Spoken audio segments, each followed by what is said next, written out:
equity, mate. I will say this about investing. Everything you do learn is cumulative. What I learned at 20 is useful.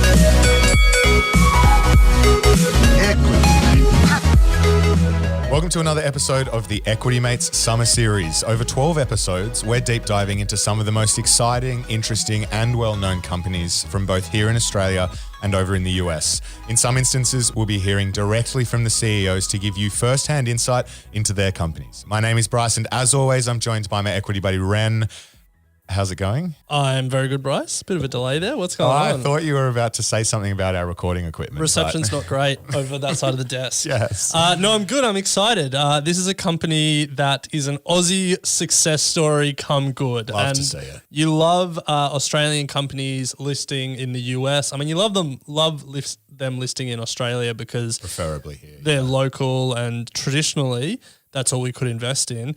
But you love to see Aussies taking it on the world stage. And with platforms like Superhero, we can now invest in the F45s and the Atlassians of the world if they list in the US or in Australia. So love to see it. The company we're going to talk about today is one of those. It's F45. Yes, F45, ticker FXLV, recently listed over in the US, but you did mention Superhero there, Ren. And the Summer Series is brought to you by Superhero, who allow you to buy Aussie and US shares and ETFs with no monthly account fees, and you can now earn Qantas points with Superhero. So visit superhero.com.au/Qantas to learn more. Eligibility criteria, terms and conditions, and fees and charges apply. So today we're going to be covering F45. We're going to be talking about what they do. If you've never heard about them before, we're going to look at the industry, financials, future prospects, and also keep your ears tuned for some fun facts because as with all episodes in the Summer Series, you have the chance to win $1,000 in your Superhero wallet. To do so, all you need to do is listen to this episode, remember a couple of key facts that really interested you, and then head across to the Equity Mates Instagram @EquityMates. Find the corresponding post for this episode and you can make a comment, and we're going to choose out one of the best fun facts from this episode, and you can go in the chance to win $1,000. Yeah. Pretty straightforward. Pretty easy. Remember one interesting thing from this episode, comment it on the post, and we'll choose someone to get $1,000. It's that easy. Yeah. And if you want to invest it in F45, you can. If you want to invest it in anything else, you can. If you wanted to withdraw it, I don't actually know what the rules are around that, but I would say that's not in the spirit of what we're trying to do here. No, there are so rules. Invest it. There are rules around it. I think there's at least a 90-day period in which you can't withdraw the money. So check out the T's and C's. But anyway, Ren, let's get stuck into F45. As you said, an incredible success story for a company that started here in Sydney in 2013 in our backyard with a store in Paddington. There you go. Yeah. Founded by Rob Deutsch, hope I got his name right, and Adam Gilchrist, not the cricketer. And it's all about high-intensity group workouts. It's the gym of the moment, you'd probably have to say. Here's my theory of gyms. Late 2000s, early 2010s, CrossFit was the real cool gym. And then F45 usurped them and became like the gym of the moment. It's not as in the moment as it was, if that makes sense. I was going to let you respond to that because then I was going to say Barry's is probably like the it gym. Yeah, but I think also what it did was really re-engaged a lot of the gyms that also offer gym equipment, re-engage them on providing better class structures and those sorts of things. Yeah, I see that. My dad's a member of Fitness First, and he used to go to this Fitness First, and I remember him just being ropeable because the Fitness First he went to, they took all the equipment, all the free weights, all the cardio equipment, and it was all classes all the time. Yeah. And it was like, what's this? Yeah. But now he's a big class guy. Yeah, well, they did start. I clearly remember when we were at uni and going into the workforce, F45 was the thing. People were like, it's great. You're in the corporate world. You duck in, you pump out 45 minutes, and you're out. So they did a really good job, and it's been a great growth story. So little did they know that wasn't an innovation for me. I could always do a short workout at the gym. You just leave. So we've spoken around what it is, but just to establish the facts clearly, what is it? What happens when I walk into an F45? How is it different? What was the innovation? So as you said, there is no ability to do individual workouts. You're in a group, 45 minutes, and you do group workouts for 45 minutes, and then you're out. And no workout, and this is what I really like about it, no workout is ever the same. Yeah. So high intensity circuit. Yeah. You're in and you're out. You're doing it with other people. Yeah. One PT for a class. That's the kind of ratio gyms love to see. Yeah, yeah. So that was it. And from humble beginnings in Sydney in 2013, they took on the world. They did. It's been an incredible expansion story, Ren. They started in Paddington, and then within the first 30 months of that store, they launched 200 studios, which is pretty phenomenal if you think about it, just over a 2-year period. And we will get to how they grew so quickly in a second, but tell us the full story, because that 200 didn't stay 200 for long. No, in less than 8 years, their global footprint has now gone to 2,247 franchises and in 63 countries and 1,487 studios. So from 0 to 1,500 studios in 8 years.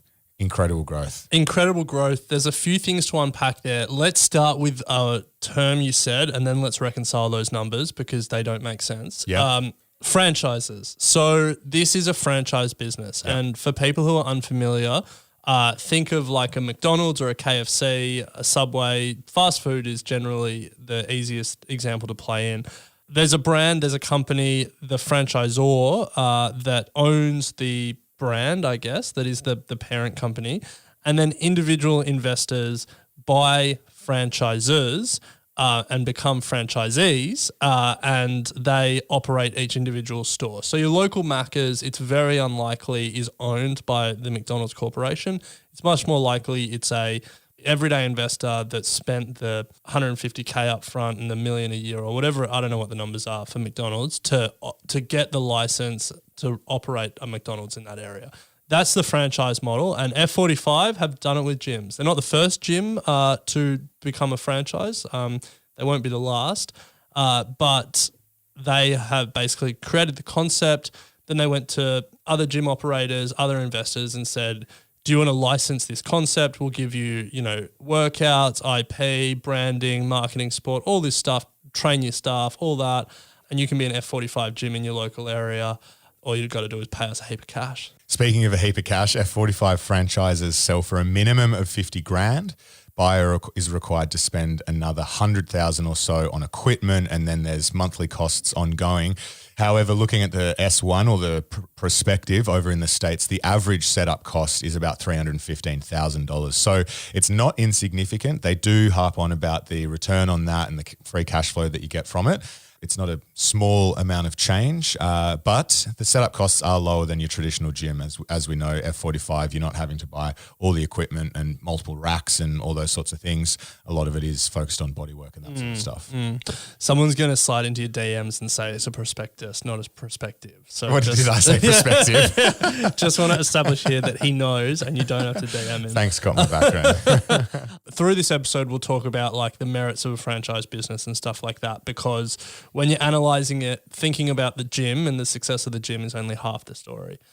But let's reconcile the two numbers that you told us there, because you said in the first 30 months they expanded to 200. Then you said now they've got 2,247 total franchises sold, Yep. but they only have 1,487 studios. Yeah. So what, they've sold 800 studios and just never built them? Essentially, yeah. They've gone out to market, sold franchises or sold to franchisees. So I've gone to Ren and said, you interested in setting up a studio? You look like a really fit guy. You should probably run a gym. Yeah, you interested? Here are all the facts and figures about what it's like to own an F45. You sign up, all well and good.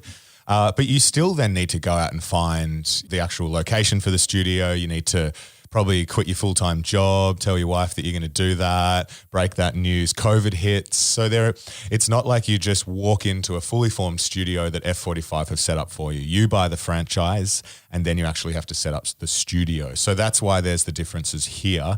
It's a bit misleading, I think, from F45. It's kind of saying this is our pipeline of coming. Well, it's not misleading. Like they gave you both numbers in the prospectus. Well, true, but I think it's interesting to look at you need to determine which one is the right number to consider.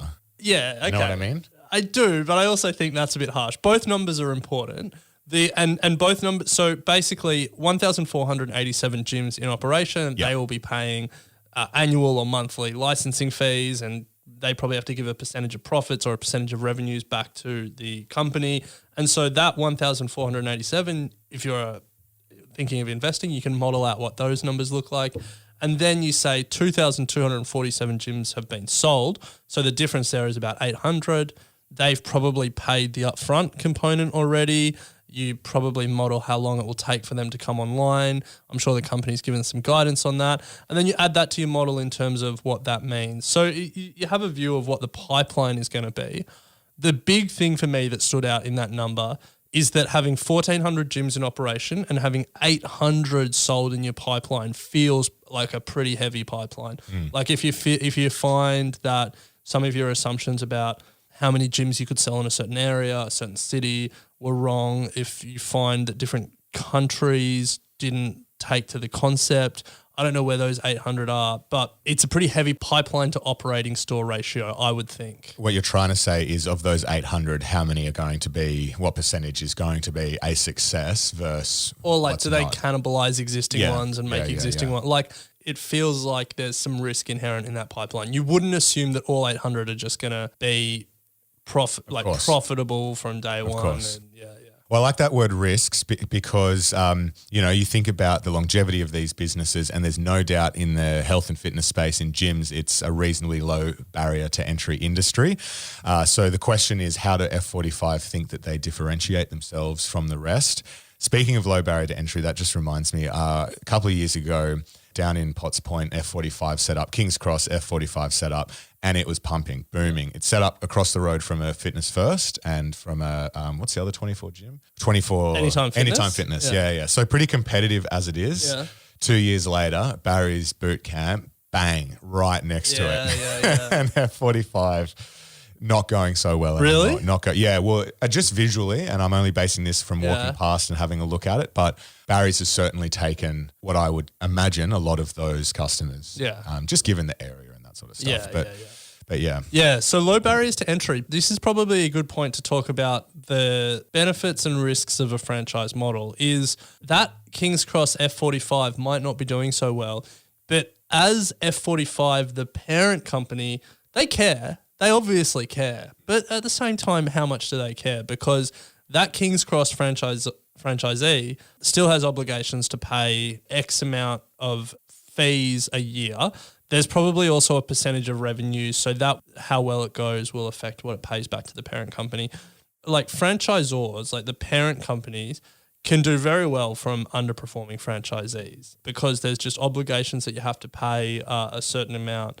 So F45 as a gym could be losing popularity, but F45 as a business could still see strong revenue for years to come, at least until those contracts end. Yeah. Or franchisees shut down. find a way to break those contracts. Yeah. So just quickly, how do they claim to differentiate? Well, it's all about, for them, delivering these fitness programs through technology. So if you've ever been to an F45, you know that there's huge screens everywhere that almost act as your fitness instructor. They use algorithms to ensure no two workouts are ever the same. They have about 6,000 workouts in their library at the moment. They're aiming to get to 10,000. And of course, this is a scalable model around the world. Now, is that truly differentiated? I don't know. But that's what they claim is their differentiating factor. I feel like it's also a brand thing, and that's where like Barry's has really hurt them. It's like F45 was a brand and people liked being associated with that brand, and now Barry's is like the brand in fitness. Yeah. All they're well, at least very in Sydney. expensive. I don't know if we're way too Sydney centric when I we're think talking so. about Barry's. Well, I don't know. It's definitely not in Wagga. Okay, market opportunity there. Market opportunity. a lot of pretty fit soldiers coming out of Kapuka and Wagga. Yeah. Well, fun fact about Kapuka. Fun fact about F45. Unlike Barry's, F45 have a policy of no mirrors, no microphones, and no egos. They've deliberately excluded the use of mirrors and microphones in their workout rooms, which they believe mitigates the appearance-related pressures and trainer intimidation that are associated with many fitness alternatives. And I know for a fact that Barry's is the complete opposite of that. Yeah, isn't their whole thing like they've Theirs is got like red lights, Red lights so you look everywhere, really good? mirrors Yeah. everywhere, heat up so you're sweating, shirts off. Like, Right, okay. It's mirrors, microphones, and egos. Yeah, right. Okay, there you go. So I think the other important company fact is that Mark Wahlberg, the actor, former rapper, was a very early investor in F45, and that was really important for them, especially as they expanded into the US. So before we move to industry and financials, Ren, I just wanted to quickly touch on COVID because I found this quite interesting. You would think that COVID would have a pretty devastating effect on the business. You know, how many businesses were in existence? How many studios have come back since then? Did they have enough cash to survive? So going into COVID, they had roughly 1,400 studios in operation, of which 1,200 are now back online.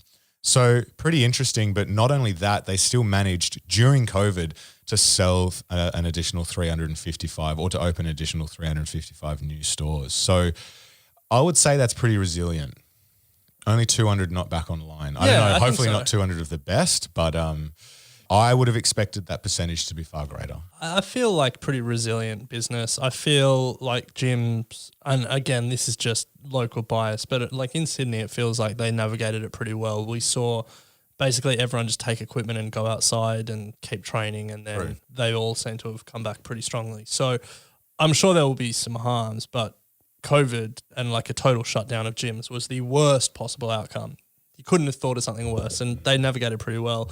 They IPO'd during that period. The market wasn't too worried about their long-term prospects. So, full credit to the team to get through. But let's take a break and then talk about the industry and where F45 fits, the financials and their future prospects, because I think, you know, there's no doubt that it's been an incredible business story to date. The question for us as investors is, what does the future hold? So let's take a break and then get into that conversation. All right, Bryce, before the break, we really did a pretty comprehensive breakdown of F45, the business, what it offers to gym goers, and then the basics of the franchise model and how F45, the parent company, is actually making money. Let's now talk about how F45 fits in the broader global fitness industry. Well, there's plenty of competitors. We know that.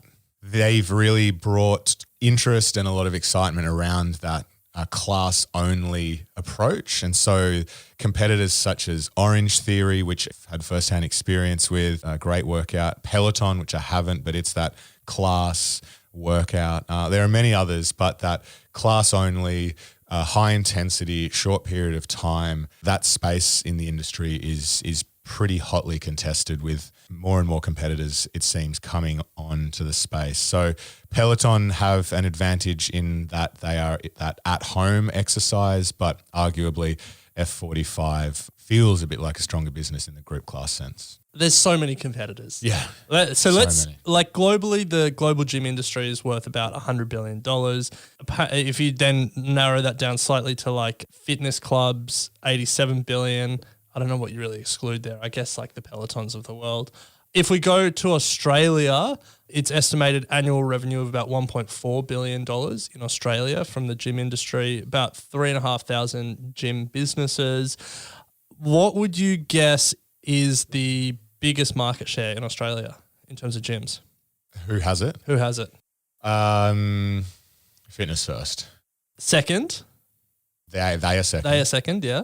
Anytime. Anytime, 19.3% Wow. market share. Then Fitness First. Virgin. Then Good Life Gyms, which is owned by Ardent Leisure. Oh, yeah. My big takeaway from that is that the old school operators are the big players in terms of market share. And, you know, they offer cheaper subscriptions and you get the basics. But F45, Barry's, all these other names that we've been speaking about, they really just try and target a niche of people that are willing to pay more and get a different experience. And so total market share doesn't really matter to them. What matters to them are the unit economics of each franchise. How many people do we need to sign up to make each club profitable? And then let's move on to the next one. And they're doing that. So if you were going to make an investment case for F45, you wouldn't say, my thesis is they'll take 20% of Australian market share. No. It's that they will be able, you would want to go bottom up and you'd say they'll be able to open this many franchises and they can make them profitable with this many members, and the likelihood of getting this many members for this many franchises is X. And I obviously haven't done that work, but for me, it's like that's what really matters. Yeah. And then as a franchise business, market share again doesn't matter. It's how many franchises can be feeding you cash back to the as the parent company. Yeah. Quantity matters over quality in the franchise game. Yeah, well, they are changing their fee structure, so we'll talk about that in a second. But let's have a look at the financials for F45. So at the time of recording on the 4th of November, current share price, according to Superhero app, is $14.74. Market cap of $1.3 billion. And ran revenue of $92.6 million in 2019, up from $25 million in 2017. And they're looking at revenue, which has been COVID impacted in 2020, of $82.3 million. I mean, not like pretty impressive, from 25 million to 90 million in 2 years pre-COVID. Like, you'd love to see that. So somewhat unsurprising for a company that's still, growing incredibly quickly and investing for growth. It's not profitable. It's in the COVID affected year of 2020, it lost about $25 million. 2019, it lost about 12. The year before that, it was profitable. So obviously it's really started to invest for growth the last few years. But I mean, that's not surprising. Franchise businesses, you would expect probably to turn profitable faster than like a tech business or something, but they're investing a lot in growing the business, opening in new markets and finding new franchisees. So that's probably the long and the short of the financials. Share price is basically flat from when it listed. Yeah. Yeah. Anything else you want to add? No, I mean, one to watch for me from a listing point of view, it didn't pop as some of the bigger tech companies have over there, but love to see a listing anyway. Yeah, it's got about $30 million in cash on its balance sheet, or at least it did at the end of last year, which should give it some runway to invest and grow. You can see the model, but you can also see that gyms are an incredibly fatty business. Absolutely. I get in two minds about this company, but let's talk about future prospects because we're sort of there. What are you saying? So in terms of expansion, so they've gone out and raised and they're looking to really expand studio footprint in the United States. And then once they bed that down, looking at really expanding around the rest of the world. They are in 63 countries, but obviously want to make that more. What is interesting, Ren, we've spoken about their revenue model, and up until recently, a lot of the franchise model has been just to take a flat fee. But now they're moving towards a flat fee and then, as you've pointed out, a model where there's a sort of percentage of earnings and that sort of stuff. So changing the way that they take revenue from their franchisees. Interestingly, they're expanding into new channels. So they currently operate 29 franchises in universities and on school campuses. They see this as a real area for growth. And they're also targeting a few new fitness concepts, which one that I really like is targeting people of the older demographic, aged over 50 years old. So it can be, I guess, a bit intimidating for those later in life to go into a pretty high intensity fitness class of 30-year-olds. And so they're trying to come up with some concepts that will appeal to an older demographic. I think to sum that up, it's geographic expansion, review their revenue model, and look at new ways to access new demographics and new markets. It's fascinating. For me, gyms feel like these businesses that can be great businesses for owner-operators, but maybe not investable at scale. And everything you've just said there, it's like it's had this success, it's listed, and now it's looking to change all these things. Like change its concept, expand into like different channels and to target older people and all that stuff. And I get it, like grow your total addressable market, find different concepts for different niches, all that stuff. I get it. But it's like if the business, if it had really nailed product market fit and it was like 10x better than any other gym that was there, it would be saying, we're just going to double down. We know what works and we're going to double down on it. And for me, that is not bad, but it's worth noting. Yeah. For me, it's just like, what is the future of exercise? I know that's deep, bro. That's That a is deep so question. deep. But like, I don't know, like in 10, 15 years, is going to a physical location with 40 people in a class still going to be the preferred method of doing group exercise? Is group exercise still going to be the preferred method over doing it? Well, Or is there going to be some sort of crazy technology where we're all pumping it out in the metaverse? well, or at you home? know where we're leading. Maybe every episode we're going to lead to this question, which is, what does fitness, what does X look like in the metaverse? Maybe Facebook will disrupt them. Yeah. Meta will disrupt them. Meta, yeah. So I don't know, because, name a gym that was around 30 years ago that's still around today. That's Gold's big. Gym. I don't. Is that a thing? Yeah, that was like where Arnold Schwarzenegger and stuff. Okay, went. cool. But you know what I'm saying? I mean, maybe there weren't chains like there were. Was fitness first around? Yeah, well, that's what I'm saying. I don't know. I don't think so. Well, good question if you don't know the answer to it. Yeah, great question. But what I'm getting at is how sustainable is this? Yeah, this is a great question. Is this just a fad where they've hit a great expansion phase? They've hit a peak, and will they be able to keep up with the changing? Because the health industry, I feel like, changes quite rapidly. And are they positioned, and are they going to be good enough to recognize the changing consumer demands for health and keep up with that? I don't know. The other thing that is worth watching, you mentioned Peloton before, that at-home fitness trend, there's some people that are incredibly bullish on it. Peloton is obviously paving the way. I saw recently that someone has just knocked off the Peloton concept, but for rowers. So it's like exactly the same as Peloton, but just with like rowing machines rather than exercise bikes. And like that at-home fitness trend is it's always been around, but there's obviously going to be more and more money pouring into that space because people are going to see Peloton. Maybe we should do a treadmill version of Peloton. I hate running. Or like a really obscure fitness contraption, like, the stair machines. Stair machines. Why not just Peloton, but with bikes that are half as expensive? Yo, not bad. Undercut them. There's a number of trends that are playing against each other. There's the changing fashion in the group fitness space. There's obviously always the competitive threat from that individual fitness, anytime fitness first space. There's the at-home fitness trend, which is sort of having a moment, had a moment during COVID, and we'll see what happens there. But on the other side, I think the fact of the matter is that fitness is just always a structural growth industry. Like the fact that as Western societies, we're getting more overweight and we have no self-control when it comes to what we eat means that fitness and those sort of industries will always see money flowing into it. So I don't know. I'm torn about this company, but for me, the biggest takeaway is whether or not I choose to invest in it. I love to see an Australian company take on the world. It's a great story.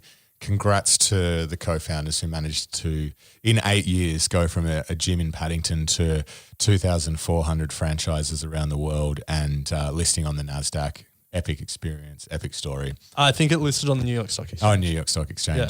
So yeah, I'm the same end. I'll keep an eye on it. Not one that I have money in, and I don't really intend to at this stage. But great story. And if you see Bryce hanging out at King's Cross watching the gyms, know that it's market research. Because it was a bit weird how he had so much information, anecdotal information earlier, but it's all in the investment case writing process. Yes, it is. It is. No, I managed to take all of that in as I was walking to the fried chicken shop just past all of the gyms. So, yeah. So, Ren, really enjoying these summer series. We're going to be back next week with an interview with a CEO to hear it directly from them, and that is High Pages. Yeah, we'll break down the company first, then we'll get the CEO on to ask the hard questions. That's it. And a reminder that the summer series is brought to you by Superhero, who now allow you to buy Aussie and US shares and ETFs with no monthly account fees, and you can now earn Qantas points with Superhero.